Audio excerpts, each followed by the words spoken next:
460-летие добровольного вхождения в состав российского государства. В Кабардино-Балкарии отметили важную дату. В праздновании участвовал Юнусбек Евкуров.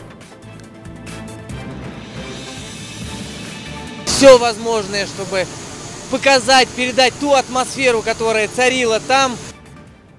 Возвращение святых мест ингушские паломники принимают поздравления с совершением хаджа. Республиканский аэропорт принимает авиарейсы из Саудовской Аравии.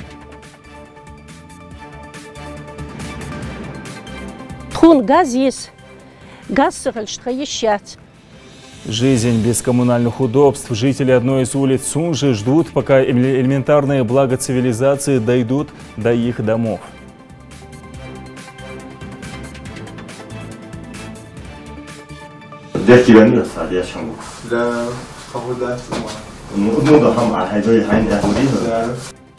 Езда под градусом. В ГИБДД принимают меры в отношении водителя, нарушившего правила дорожного движения, находясь в нетрезвом состоянии.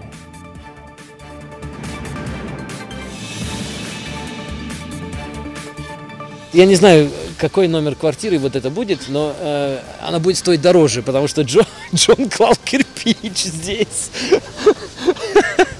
Ингушетии есть чем удивить даже самых искушенных путешественников. Съемочная группа программы «Поедем, поедим» знакомится с культурой и национальной кухней ингушей.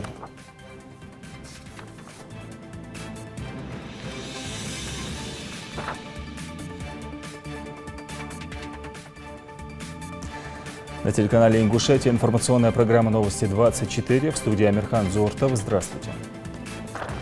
Глава Ингушетии поздравил жителей Кабардино-Балкарии с 460-летием добровольного вхождения региона в состав российского государства. Юнусбек Евкуров во главе официальной делегации Ингушетии посетил Кабардино-Балкарию. В мероприятии также приняли участие глава Карачаево-Черкесии Рашид Тимрезов и председатель Совета муфтиев СКФО Исмаил Хаджи Бердиев. Нальчики на площади Абхазии. Они вместе посетили промышленно-сельскохозяйственную выставку, посмотрели подворья всех районов республики, в которых были представлены народные промыслы, предметы художества и сельскохозяйственная продукция. У входа в подворье Терского района членов ингушской делегации и других почетных гостей встретил исполняющий обязанности главы местной администрации. Он пригласил их в дом. Чуть позже Юнусбек Евкуров и Рашид Тимрезов встретились с главой Кабардино-Балкарии Юрием Коковым, поздравили его и всех жителей республики с этим важным днем. Евкуров пожелал братской республике процветания, жителям мира, счастья и благополучия.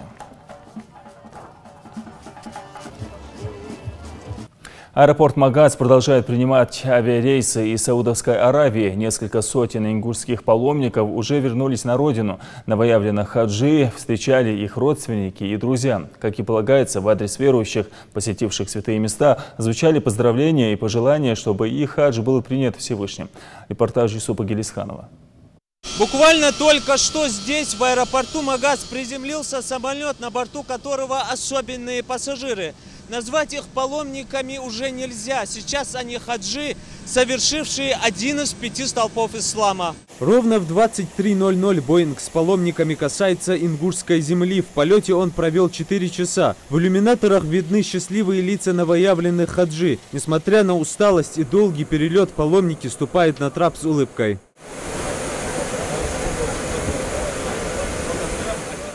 В их числе и Руслан Албагачиев, корреспондент нашей телерадиокомпании, совершивший хадж с миллионами других мусульман. Именно благодаря ему и оператору телезрители могли видеть все то, что происходит в Саудовской Аравии.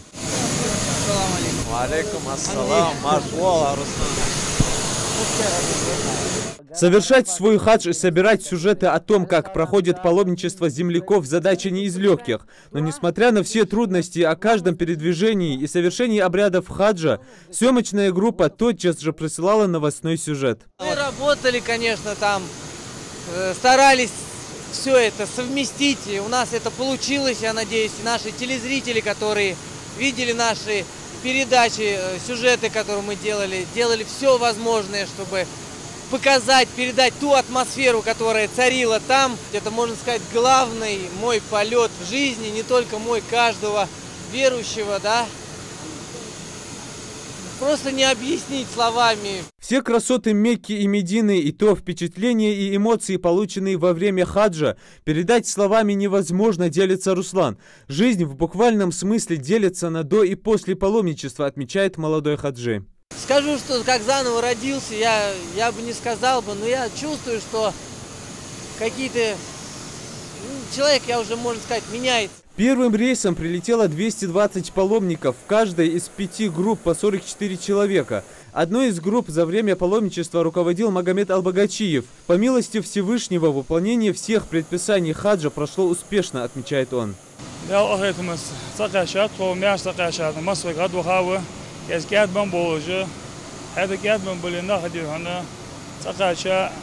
اجي حلقه اوز حز كاشاش حيمخ كير ايربورت خلردي اجي حلقه خاصن بي والله تسقش واجا حيمخ حواويش خلرا لا بو خاصن خزموك الماشلو سقياش حاجه ديك شق ديالر ديال اخيتمت.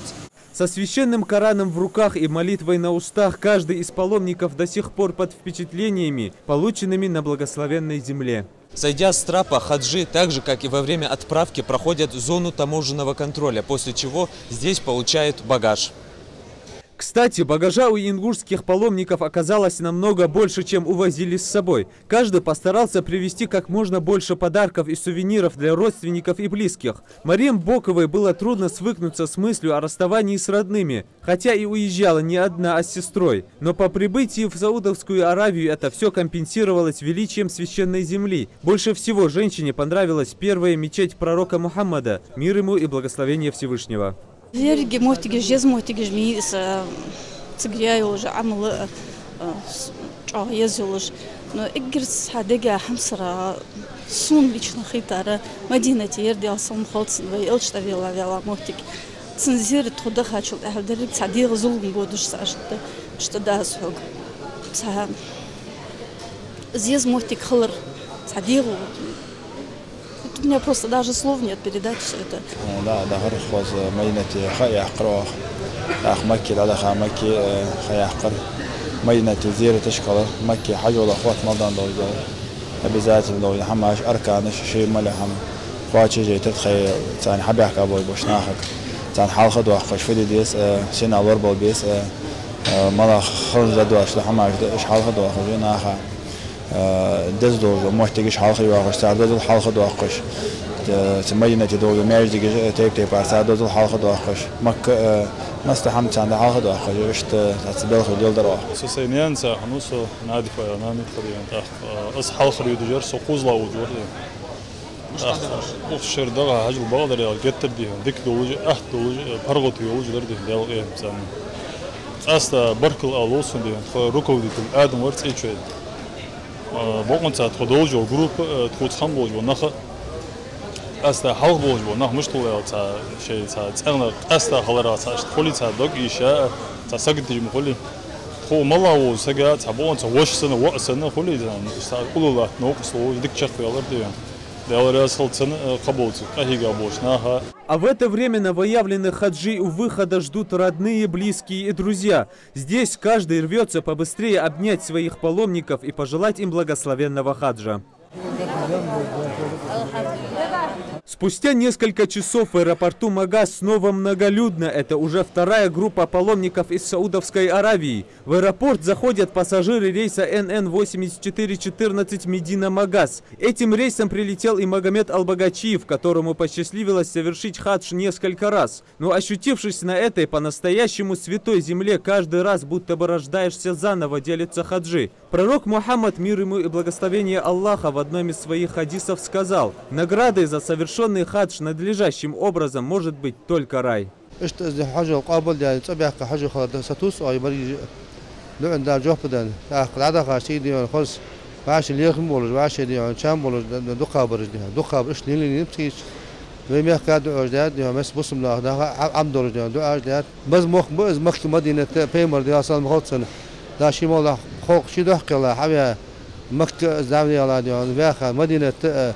حرص أبي مسجد يوم قبلة تدري متميز نوت أدوار خانة تدري أخذ مخ الله خلبعة تشد يوم أنا كي مخ برج بيلخ بيلخ يوم الحمد لله مخ بيبلج عاجة اتدري خطأ خشته А вот Хава Евкурова в хадж в этом году поехала впервые. Подойти близко к Каабе у нее не получилось из-за большого потока паломников.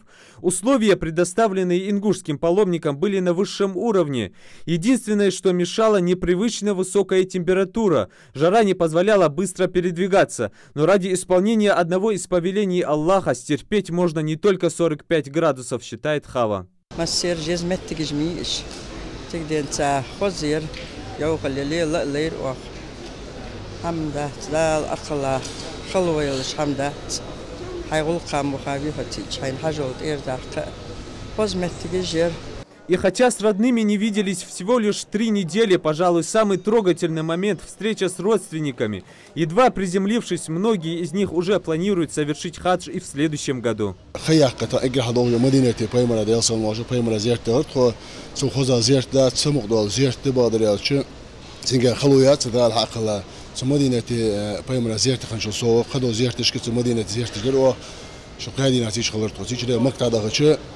مكة خلويوش حمدا سديال أخيط مسان خوش اختيار خديال مصلحة مدينة ديال خوزن در ديال يلتملي يرق نقاك إزجيو خمير تحمنا وقدر إز تربيمير.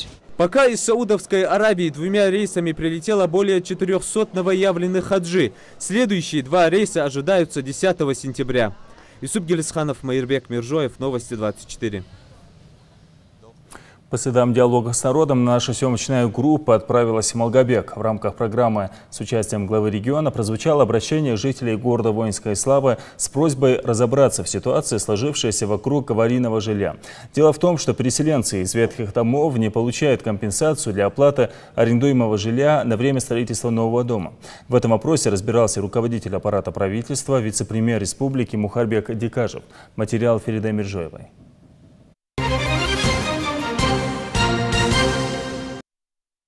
Мы, жильцы дома номер 60 по улице Базоркина, город Малгобек, обращаемся к вам с просьбой помочь в нашем вопросе. Проблема, с которой жители обратились на диалог с народом, касается не только одной семьи. Чуть более 40 переселенцев из старого ветхого жилья столкнулись с тем, что строительство нового дома на месте снесенного аварийного здания до сих пор не началось. Кроме того, компенсацию, которую им должны были выплачивать для оплаты арендного жилья на время строительства нового дома, также никто не получает. Конечно, не совсем правильно отнеслись наши чиновники к ряду вот этих домов, в том числе и переселению тех жильцов, которые часть жильцов шантажируют, не хотят переселяться в новые дома, а часть жильцов обоснованно предъявляет претензии по недостаткам, которые обнаружены в новых домах. Поэтому я вчера был вынужден именно конкретно за каждым городом и районом назначить ответственных. Там в Малгобеке этим вопросом будет заниматься товарищ Дикажев Мухарбек.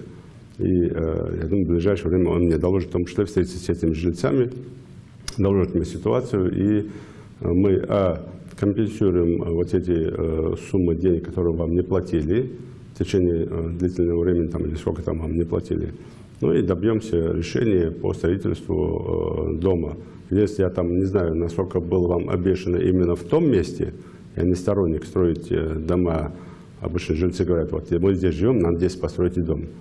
Не сторонники этого делать, почему? Потому что не всегда это удается делать. А если в одном месте сделано, начинают другие тоже на этом торговать. Но если вам это было так обещано, Дикажев мне доложит по этому поводу и заставим это все сделать.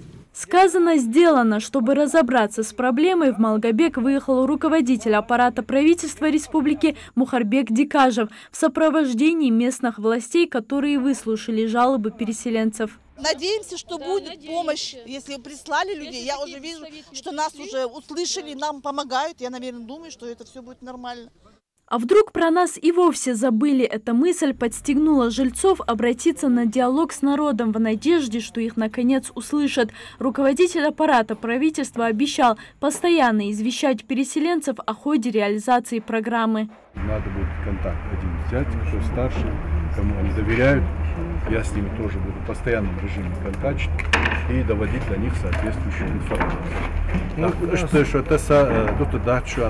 Значит, я полагаю, что мы предложение такое выставим, что буквально каждую неделю из официальных лиц Министерства строительства официально встречаться, даже до вас будут тоже доводить информацию, что конкретно на месте они уже делают. То есть подрядчик Малов Бог было, мощь было, фудят, фудмоды, сам полтуш. Чтобы вы уже картину видели, что вот ваш вопрос, он уже практически решается. Из старого дома, который подлежал сносу, жильцов выселили еще в прошлом году, но компенсацию за жилье получали только в первые 3 месяца. Так, на протяжении полугода они оплачивают аренду жилья за свой счет. Перед выездом в Малгобек Мухарбек Дикажев уже обратился в региональный Минстрой, которому дано поручение в течение 1 недели погасить задолженность по компенсациям. Теперь осталось дождаться строительства домов. Если нам определят подрядчика, остальные у нас администрация под земельным участком все это сделала, готово. Полностью готово. Да, все, площадки есть, просто надо начать строительство и все. Все это готово. Вот эти 4 дома, которые да, планируется дома закрыть вопрос. Да. А для нас где будет строить? Мы уже определили площадки, или же вот на местах Базоркина 47 даривается, на месте, которые снесены дома у нас. Вот бетонники Аллах ждивается. Магадр, да. Где администрация и через дорогу такой. Через дорогу, да, заезд. Там под бетонник все они залили, они там говорят, что проект надо немножко поменять, увеличить там надо площадь. Они его маленький изначально делали, проектом хитцайца. Сейчас они будут на этом месте, планируется полностью сделать 3 участка, полностью определены. Мы благодарны очень, что уже сдвинулись с места точки. Наша стройка, сейчас пообещали, что нами займутся, оплатят наши долги, и что будут нам строить квартиры и далее.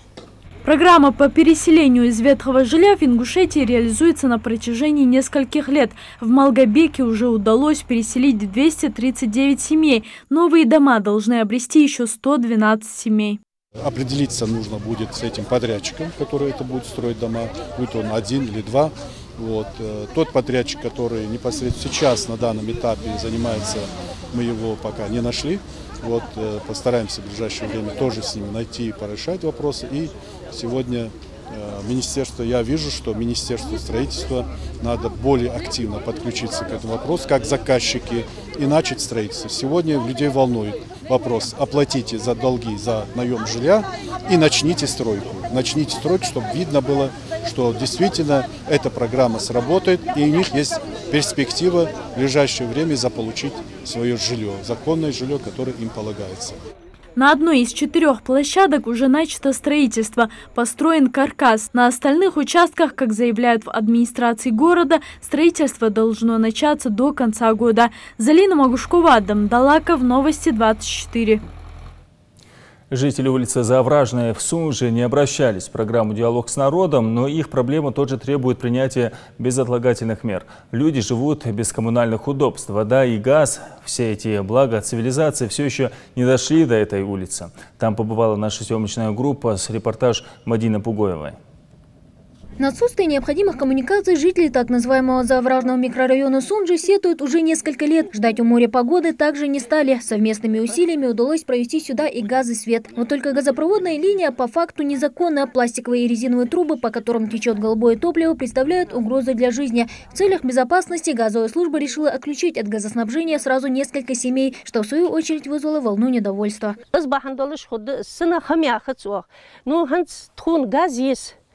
Газ сыгылыштыгыщат. Ханшу арцагдайны ож алдишинг да ана дакитте цартхун этруба аюли. Дальше мелдер охтхаш хадеддер. Оз мелдерч сахчи киги бирижде бокинахбы, инвалидишбы. Хабахка агар газ даяка дабахыч сыскале маезиогус. Электричество для проживающих здесь людей также представляет угрозу для жизни. Вместо бетонных столбов линии электропередач растянуты с помощью деревянных опор, которые, впрочем, со временем пришли в негодность. И здесь местные жители проявили инициативу, установили трансформатор, а после провели свет в каждый дом. Нас предупредили с энергосети, что отключат, если не будет счетчиков, кто здесь живет. И счетчики и выплачивают деньги. Если МРСК Северного Кавказа главным образом беспокоит отсутствие приборов учета электроэнергии, то местные жители всерьез задумываются о своей безопасности. Даже эти вынужденные меры временны, признаются они. Помощи от местных властей жители ждут не дождутся. Такой надежный бахачахана, сергиш мудагаш мудиш, абужмек дохан лев, кадережде. Бирхонда цвик идут ахмар вы эрдикон харсдяншил ахмар вы тух мушлуй. Под строительство жилых домов еще в 2009-м здесь было выделено почти 400 гектаров земли. Провести сюда все необходимые коммуникации, отмечает местная администрация, нет финансовой возможности. Для начала власти города обратились за помощью в компанию «Газпром», которая, в свою очередь, уже подготовила проектную документацию для строительства газопроводной линии. شيء إنه أفهم بدي تكنيسك باسبورت شهادة خارج إزجاز شيل جلوج إزجاز حيو ننجحها كيرتش دوتش بريكت دوتش إزجاز سجل شيل تجاتس تسيخ والدور عج نجن تايشي ما دبرو ديتخ سو مالجبيك دادودش دو خي تطر خي دبتس دوجة تدواتش تدواتش إشتباه حبيب بوجي بلان جلوجي إز بريكت جاهز لا. Общую картину дополняет и отсутствие асфальтового покрытия. Жители, чьи дома расположились на холмистой местности, в пасмурную погоду вынуждены преодолевать немалые препятствия.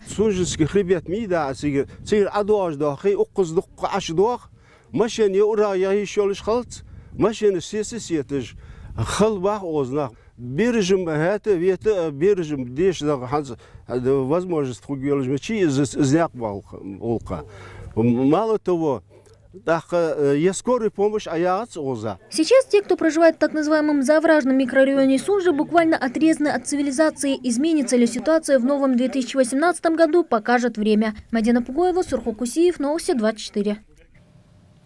15 суток ареста грозит водителю, дважды проехавшему на красный свет светофора. Нарушение зафиксировали сотрудники ГИБДД с помощью видеофиксатора. После того, как молодого человека задержали, выяснилось, что он сел за руль в нетрезвом состоянии и без наличия водительских прав. Лейла Гайсанова продолжит. На вопрос, зачем под градусом сел за руль автомобиля, задержанный отвечает, что выпил лишь полбанки энергетика. Да и нарушил он только раз, проехав на красный знак светофора, когда заворачивал с главной дороги. Однако видеорегистратор зафиксировал 2 таких нарушения. После первого за водителем начал следить инспектор. А через некоторое время снова красный и опять нарушение.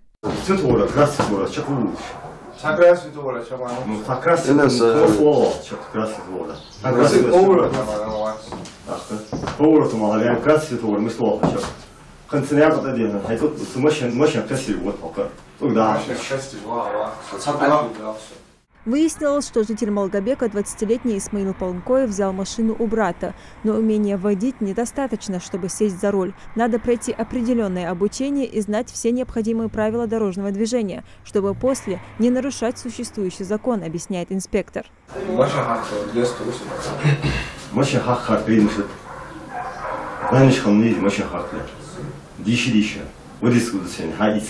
Тем более состояние опьянения хающего отдален. Тем более за 96-го года. Я газ, не работаю, а до бога лас не работаю. Дегер хаду шлаш 30, но это пошло живе не работает. Но на лейба, но лейба, но держи день. Теперь задержанный за игнорирование правил и нарушения ответит по закону.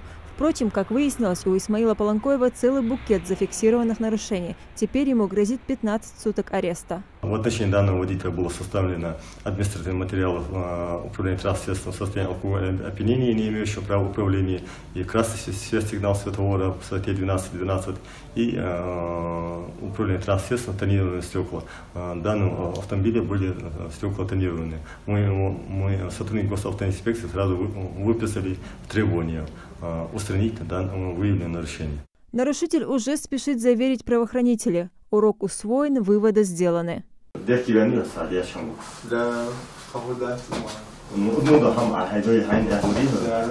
За 8 месяцев в Ингушетии зафиксировано 132 дорожно-транспортных происшествия, в которых 42 человека погибли и 232 получили ранения. Но многих нарушителей, кажется, не волнуют последствия. Основные нарушения все те же – несоблюдение скоростного режима и выезд на встречную полосу.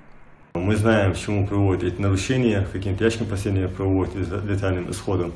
Мы хотели бы обратиться к всем жителям нашей республики, соблюдать все правила дорожного движения, ни в коем случае не управлять транспортом в состоянии алкогольного опьянения. Для кого-то цвета светофора только формальность. Зеленый можно ехать, желтый для красоты, а красный – да, можно ехать, но будь осторожен. Это скорее для комедийных фильмов, а в реальности, как правило, все гораздо трагичнее. Горячая кровь и судьба – не оправдание.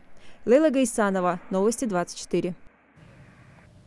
Создатели телепроекта «Поедем, поедим» посетили Ингушетию. Съемочная группа этой программы уже успела побывать во многих регионах России, где она знакомится с культурой и кухней различных народов. Сейчас Джон Уоррен, который по совместительству является кулинаром, готов попробовать национальные блюда Ингушетии. Это не все, что увидят зрители программы «Поедем, поедим» в этом выпуске. Слово Амине Боковой.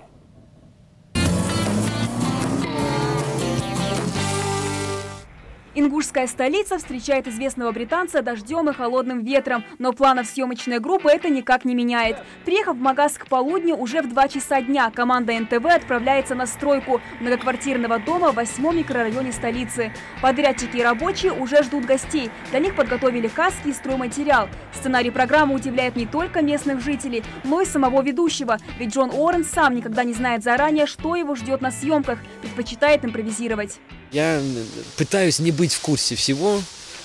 У нас очень жесткий график, но продюсер знает мой график, а он мне говорит, что мне надо делать. И это хорошо, потому что остается немножко вот это...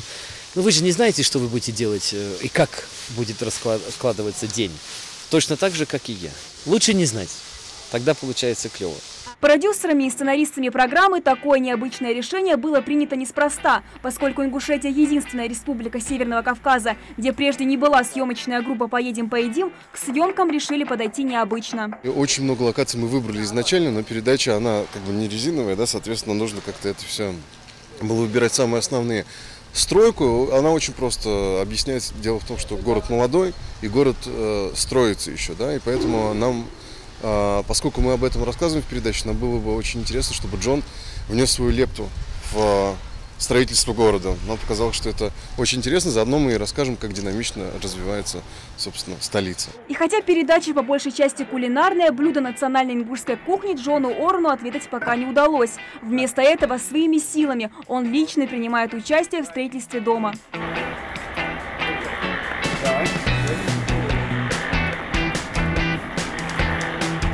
Я не знаю, какой номер квартиры вот это будет, но она будет стоить дороже, потому что Джон клал кирпич здесь.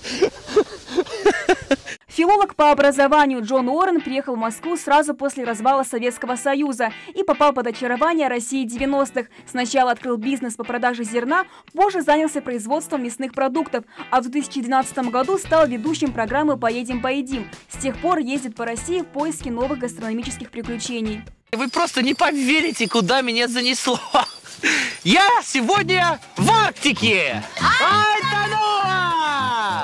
Со мной весной олень по моему хотению, и мчит меня олень в свою страну оленью.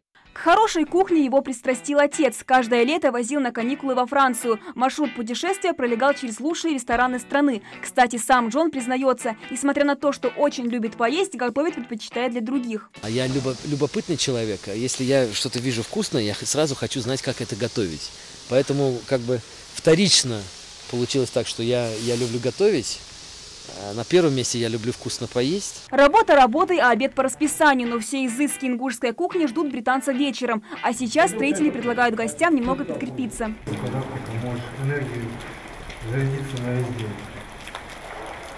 Отлично. К съемкам присоединился олимпийский чемпион Рахим Чехкиев. Поскольку Ингушетия славится своими спортивными достижениями, продюсеры программы уделили внимание именно этому направлению региона. Следующая точка в путешествии – зал дзюдо имени Хасана Халмурзаева. Завод по производству рыбьей кожи, и только после кулинар отведает блюда местной кухни в этнокафе. Ну а самое интересное, конечно же, ждет в горной местности. Там гостей ожидает общение с местными жителями, знакомство с обычаями и традициями нашего края. Увидеть на экранах путешествия Джона Уоррена в Ингушетии телезрители НТВ смогут уже в октябре. Амина Бокова, Рахман Суров, Новости 24. Для обеспечения надежного и качественного электроснабжения в Малгобекском районе готовится к запуску подстанции нового поколения «Малгобек-3».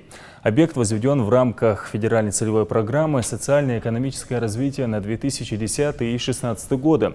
В настоящий момент все пусконаладочные работы завершены, смонтированы 2 силовых трансформатора, установлено 3 современных колонковых или газовых выключателя, система телемеханики, видеонаблюдения и комплекс регистрации аварийных ситуаций. Это только малая часть функций, которыми обладает новая подстанция. Оценить качество электроснабжения жители смогут уже через несколько дней. До конца этого года и в 2018 году в перспективе мы хотим полностью город Малгобек и близлежащие 3 села, очень крупные села, там Сагопщи, Пседах и Нарки, перевести на, как я говорил, на напряжение 10 тысяч киловольт. Вот, поэтому 10 тысяч вольт. Поэтому совершенно другая энергетика будет в ближайшей перспективе, скажем так, полгода, 8 месяцев максимум. 10 сентября в Ингушетии состоится концерт известного российского певца Стаса Михайлова. Он приезжает в нашу республику впервые. Во Дворце спорта ведутся последние приготовления перед концертом, а зрители тем временем раскупают билеты. Без тебя, все ненужным стало сразу без тебя.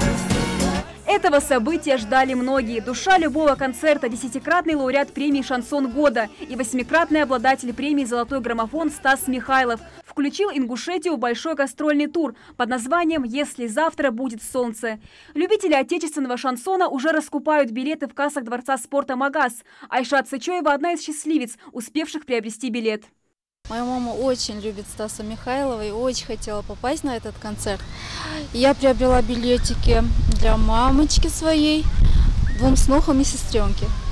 Вот. Они очень хотели попасть и ждут, не дождутся с нетерпением этого концерта. Действительно очень слушает, и поздравление как-то было, что ее поздравляли от имени детей своих на день рождения от песни Стаса Михайлова. Было такое, да. А в самом Дворце спорта проходят последние приготовления к выступлению артиста. Рабочие начали реконструкцию сцены, рядом с которой установят банкетные столики. Их стоимость составляет порядка 20 тысяч рублей. Цена билетов варьируется от 2 до 20 тысяч рублей, в зависимости от места в зале. Первые ряды, вот это сектор А3 называется. Первые 3-4 ряда – это цены 4 тысячи, дальше идут 3 тысячи, 2 тысячи и по 1000. Это центральный ряд, сектор, называется Б. Там тоже такие же цены. Это справа от сцены сектор С. Там тоже такие же цены. Просто в зависимости от того, чем ближе мы находимся к артисту, тем дороже цены. Вот уже 10 лет певец, композитор, поэт, кумир любителей шансона Стас Михайлов радует своих поклонников прекрасными душевными песнями, наполненными теплотой и романтикой. Гастрольный тур «Если завтра будет солнце» – это совершенно новая, яркая, по-настоящему теплая программа, наполненная легкими, жизнерадостными песнями, под которой, как говорит сам артист, можно петь и танцевать, оставив свои заботы, просто отдохнуть душой и получить заряд положительной энергии. Не обойдется на концерте и без главных определяющих творчество Стаса Михайлова – песен о любви и о поиске смысла жизни, которые так давно знакомы и любимы почитателям его таланта.